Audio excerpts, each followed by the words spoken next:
invite Judy Kibaki to just make a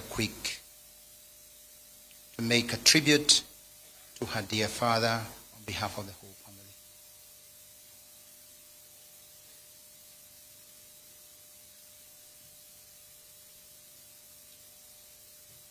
Let us welcome her also with at least an applause.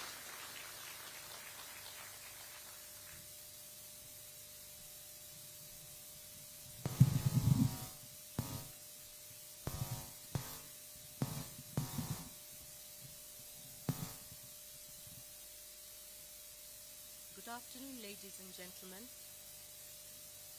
My name is Judy Wanjiko.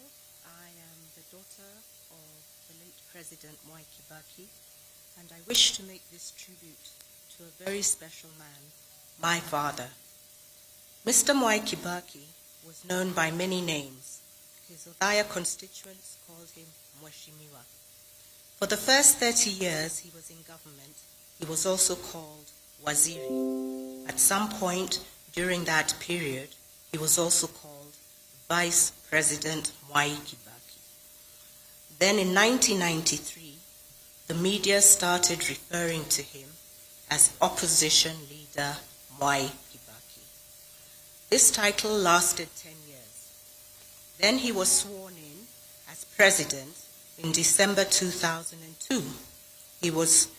And everybody started referring to him as Your Excellency, the President of the Republic of Kenya.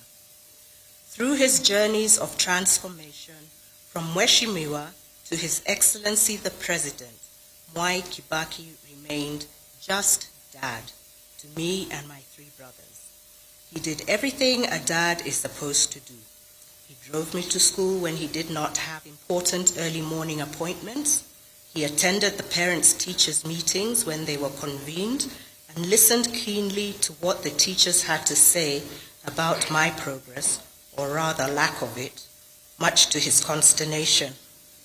He seemed to be more appraised about my diligence in making numerous friends, but not in scoring A's. He took all this in his stride, just as he did so many other things in his life. Many people have referred to my dad as their mentor. Mwai Kibaki was my mentor too. He mentored me on so many aspects of my life. Patience was one value I learned from him. He taught me that nothing good comes instantly. You must work hard at it.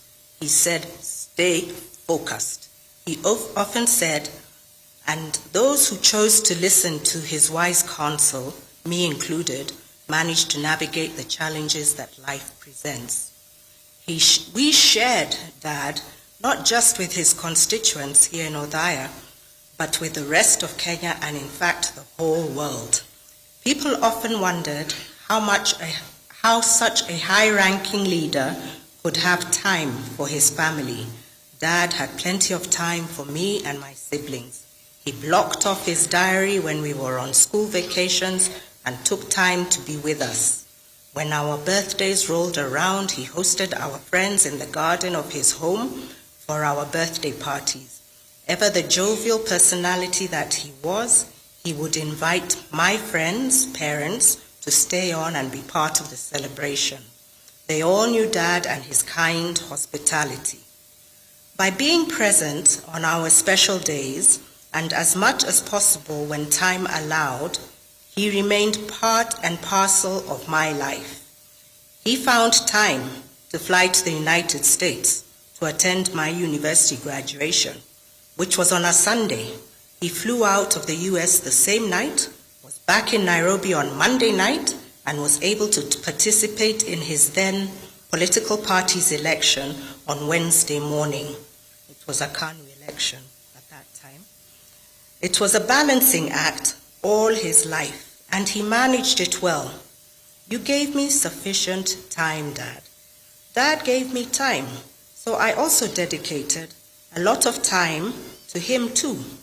Just as he supported me through my formative years when I was through with education, I spent a considerable amount of time supporting him in the development of his assets, something which I enjoy doing even today. This has been a lesson on give and take. One of those investments was his political career. I can honestly say that Dad's political victories were hard-won battles. I was in the thick of his 4 presidential campaigns. They were not easy, but my siblings and I came to know many people and we made many friends. These were true lessons on resilience. Dad's public life was his. He did not drag me into his public rallies and harambes. It was voluntary. Dad was a Democrat even in his own home. He knew I had other interests I wished to pursue, and he encouraged me to do so. He did not want to make me into a replica of himself. No. Dad wanted me to grow into a well-educated, focused individual with a strong character and a unique, defined personality.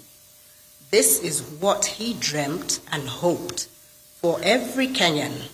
So he worked at it all his life because he sincerely believed that a nation of well-developed individuals would surely prosper to great heights. This was Dad's vision. My father was a great man, yes. He also had fine human qualities. He was kind and very generous. He dedicated his life to the service of Kenya. He served Kenyans with humbleness and humility. He participated in 10 general elections over a span of 50 years. Each time, going back to request his constituents to re-elect him as Member of Parliament to enable him to continue serving them. Each time, they did re-elect Dad because they believed him and he lived up to his promises.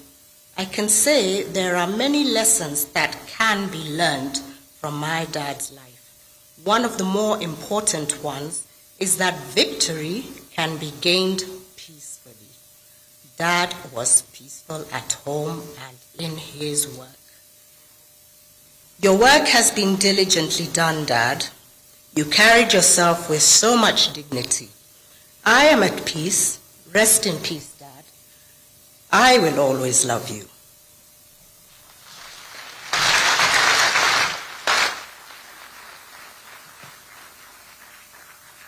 Thank you very much. We continue with the tribute to the family.